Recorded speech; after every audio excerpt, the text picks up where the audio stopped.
Hello students, welcome back to your online classes. Let's start with chapter 2 of your literature, The Tsunami. Now over here they have given us the map of Andaman and Nicobar Islands. So you must know कि आप सबको पता होना चाहिए कि 2004 में tsunami आई थी जिसने वर्ल्ड के कुछ हिस्सों को हिट करा था including India's Andaman and Nicobar island. So over here यहाँ पर हमें दो मैप दिए गए हैं जिसमें पहला मैप अंडमान आइलैंड का है जिसमें नॉर्थ अंडमान शो किया गया है, मिडिल अंडमान शो किया गया है, lower Andaman and Port Blair and Andaman sea and little Andaman show किया गया है. नीचे you can see they have given us a Nicobar island का जो उन्होंने एक मैप दे रखा है. We can see Indian ocean, Car Nicobar, Tarasa, Katchal, little Nicobar and great Nicobar over here. So what you have to do is you have to draw these two maps. आप चाहे तो अगर आपको और क्लियर इमेज चाहिए दोनों आइलैंड्स के मैप की तो you can use internet and आप इंटरनेट की मदद से आपने ये दो मैप जो है with all these labels you'll have to label all your maps. What you can do is you can take the help of internet and then you'll have to draw these two maps in your creative writing copy. Right side आप देख सकते हैं यहाँ पर एक छोटी सी exercise दी गई है. We'll come back to this exercise later on. First let's start with our chapter. Now यहाँ पर उन्होंने एक छोटा सा ब्रीफ दे रखा है कि सुनामी होती क्या है. A tsunami is a very large and powerful wave caused by earthquake under the sea. On 26 December 2004, a tsunami hit Thailand and part of India such as the Andaman and Nicobar Islands and the Tamil Nadu coast. Here are some stories of courage and survival. Did animals sense that a tsunami was coming? Some stories suggest that they did. Now over here यहाँ पर क्या है इन्होंने tsunami के बारे में बता रखा है. सुनामी होती क्या है. Tsunami is basically the earthquake which is caused under the sea. अब वो क्योंकि सी के अंडर हो रहा है तो उसका इफेक्ट क्या होता है, जो सी की वेव्स होती है वो बहुत ज़्यादा हाई चली जाती है and those waves takes a disastrous form. क्योंकि वो इतनी हाई होती है वो बहुत आगे तक लैंड को आ जाती है, लैंड को कवर कर लेती है और वहाँ से क्या सब कुछ बहाते हुए अपने साथ ले जा लेती है. नाउ ऐसी ही एक सुनामी 26 दिसंबर 2004 में आई थी जिसने थाईलैंड को हिट करा था और इंडिया के कुछ पार्ट्स को हिट करा था जिसमें हमारा Andaman and Nicobar islands and Tamil Nadu coast include करते थे. आगे इस चैप्टर में इन्होंने कुछ स्टोरीज दे रखी हैं उसी सुनामी से related. These are the stories of survival, like how few people survived and what courage they showed at that very tensed time. Again यहाँ पर ये भी बता रखा है कि क्या एनिमल सेंस कर पाते हैं कि नहीं, क्योंकि कुछ स्टोरीज ऐसी उस टाइम पे निकल करके आई थी जिससे पता चला था दैट एनिमल्स को वो चीज़ पहले ही सेंस हो गई थी कि कुछ होने वाला है. अगेन जैसे कि आपका पिछला चैप्टर था, ये चैप्टर भी क्या है आपके 3 पार्ट्स में डिवाइडेड है. तो we'll read this chapter part by part, यानी कि first part, second part and then third part. Okay, now part 1. These stories are all from the Andaman and Nicobar archipelago.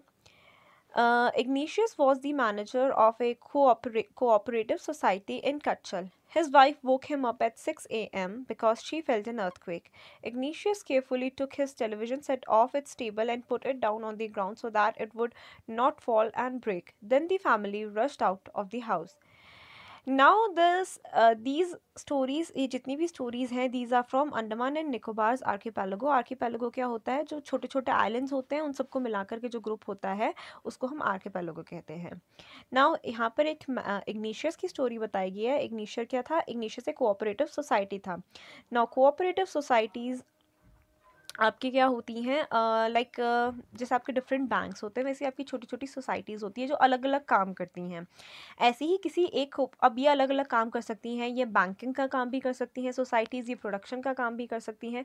हर बहुत तरह की सोसाइटीज़ होती हैं. ऑल राइट, सो ऐसे ही igneous जो था वो एक कोऑपरेटिव सोसाइटी का मैनेजर थे जो कि कच्चल में था.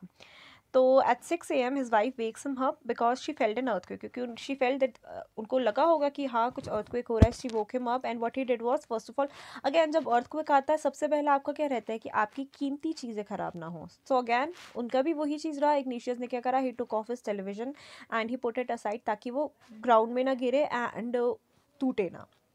देन वट फैमिली, जब उन्होंने अपना कीमती चीज़ें उन्होंने सेफ गार्ड कर ली, then they rushed out of the house.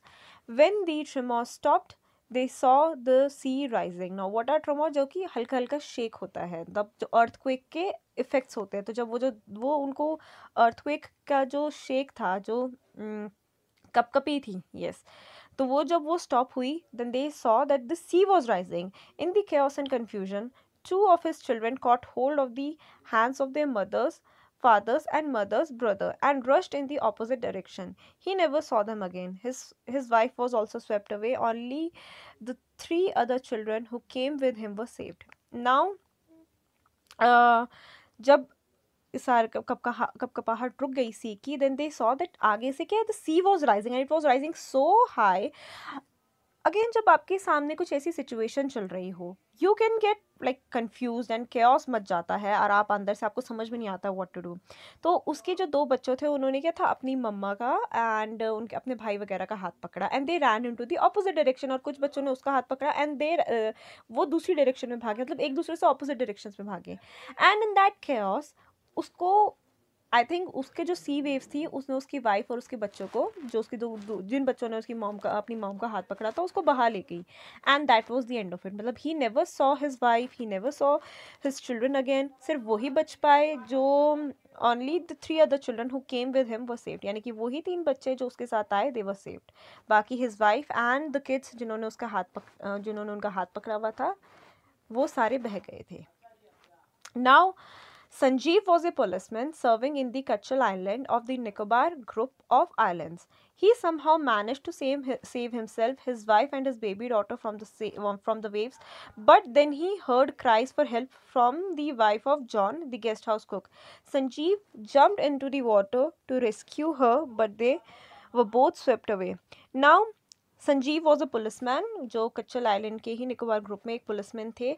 Now during all this tsunami scene, he was able to save his baby daughter. उसने अपनी बेबी डॉटर को बचा लिया था. He was able to save his wife, but then what he heard, उसको he heard कि कोई और लेडी है, कोई और वाइफ है. She was crying for the help. And वो क्या थी, जो गेस्ट हाउस था वहाँ पर, एक उनकी कुक की वाइफ थी. So she was crying for the help, so he decided to help her out.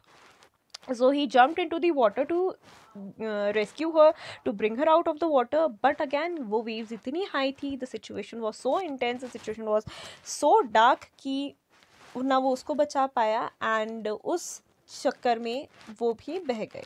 But again यहाँ पर वी शुड अप्रिशिएट हिज करेज कि उन्होंने अपनी लाइफ का ना सोचते, उन्होंने किसी और की लाइफ बचाने की कोशिश करी. Then there is another story. 13-year-old Meghna was swept away along with her parents and 77 other people. She spent 2 days floating in the sea, holding on a wooden door.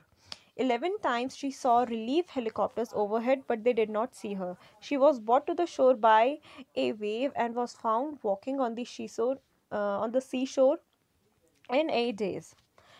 Now this is the story of an 11-year-old girl Meghna. वो भी क्या है, बह गई थी जब tsunami आया था, with along with her parents and 77 other people. She was swept away by all those waves, but later on she was found floating, like she spent 2 of her days floating on the sea. वो एक wooden का door था, वो पकड़ करके वो उसमें float कर रही थी. एंड 11 टाइम्स, लाइक 11 बार देवर हेलीकॉप्टर्स ओवरहेड हर. क्योंकि रिलीफ हेलीकॉप्टर्स क्या होते हैं, जब भी कोई आपका डिजास्टर आ रहा है तो हेलीकॉप्टर्स भेजे जाते हैं ताकि क्या वो लोगों को वहां से उठा करके सेफ जगह में पहुंचा पाए. 11 टाइम्स हेलीकॉप्टर्स उसके सर के ऊपर से गए, but they were not able to find her.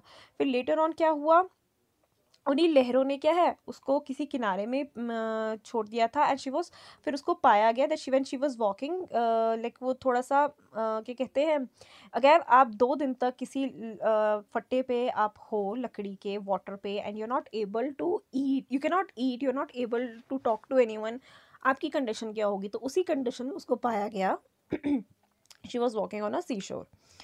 Now see शोर क्या होता है, नदी किनारे. ऑल राइट, नदी किनारे, सॉरी नॉट नदी किनारे, सी के किनारे. ऑल राइट, जो शोज होते हैं साइड में, वहाँ पर उसको चलता हुआ पाया गया. Okay, almost Almas Javed was 10 years old. She was a student of Carmel Convent in Port Blair, where her father had a petrol pump. Her mother Rahila's home was in Nancowry Island. The family had gone there to celebrate Christmas. When the tremors came early in the morning, the family was sleeping. Alma's father saw the sea water recede. He understood that the water would come rushing back with great force. He woke everyone up and tried to rush them to a safer place. As they ran, her grandfather was hit on the head by something and he fell down. Her father rushed to help him. Then came the first giant wave that swept both of them away. Alma's mother and aunt stood clinging to the leaves of a coconut tree, calling out to her. A wave uprooted the tree and they too were washed away.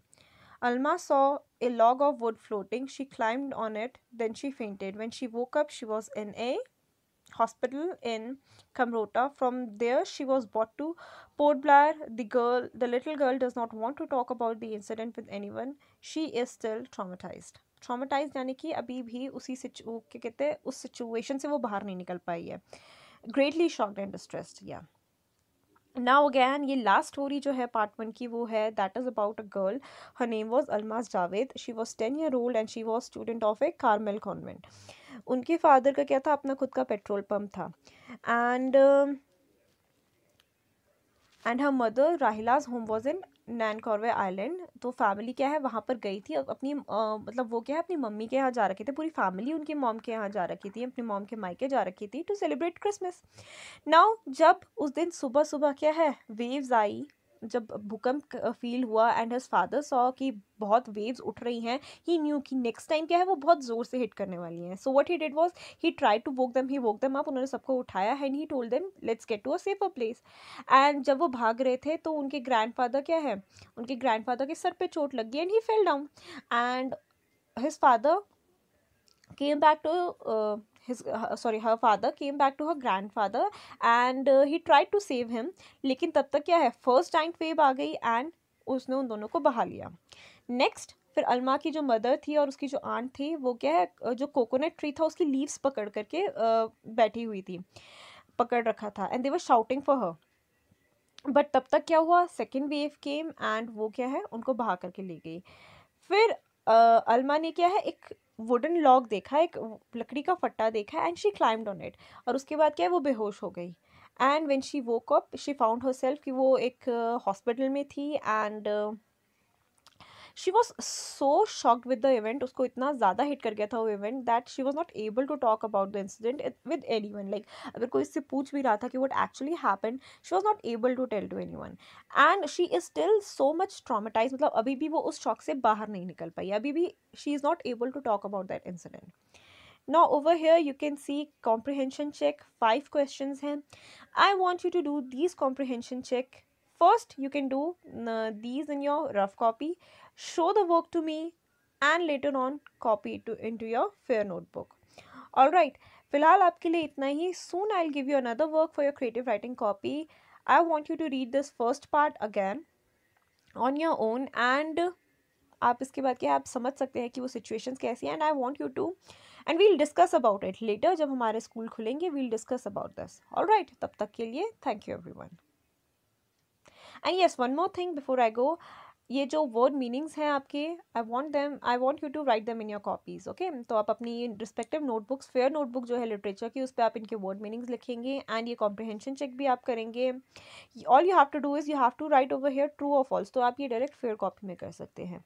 So please do these word meanings and these true and false in your fair copy and I want your work as soon as possible.